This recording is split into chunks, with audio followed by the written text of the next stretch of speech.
To you, my supporters, my dear supporters, it is with deep regret, but also with deep gratitude, that I am suspending our campaign today. Senator Kamala Harris ended her presidential bid on December 3rd, taking herself out of the running before the first primaries and caucuses of the 2020 election. In good faith, I cannot tell you, my supporters and volunteers, that I have a path forward if I don't believe I do. Harris's campaign started out strong. Her January 2019 launch event drew more than 22,000 people. We are at an inflection point in the history of our nation.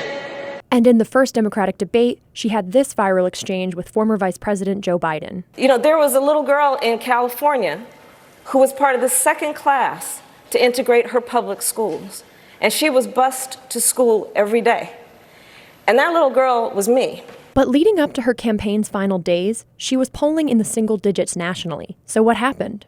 She consistently tried to appeal to all factions of the Democratic Party, leading to a few shifts in opinion, most notably her stance on Medicare for All. Who of us has not had that situation where you got to wait for approval and the doctor says, well, I don't know if your insurance company is going to cover this?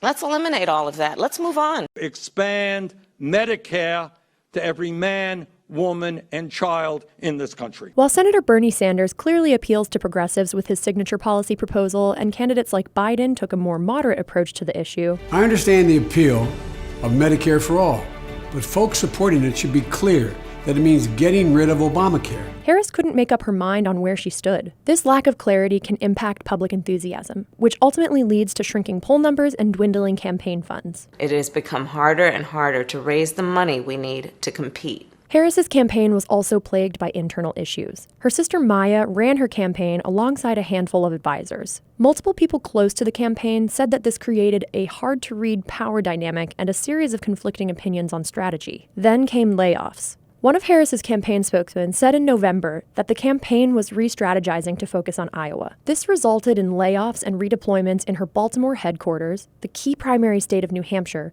Nevada, and even her home state of California. So while Harris's campaign may have started out strong, the lack of momentum, shifting policy ideas, and unclear strategy ultimately led to her early exit from the 2020 campaign. Although I am no longer running for president, I will do everything in my power to defeat Donald Trump and fight for the future of our country and the best of who we are.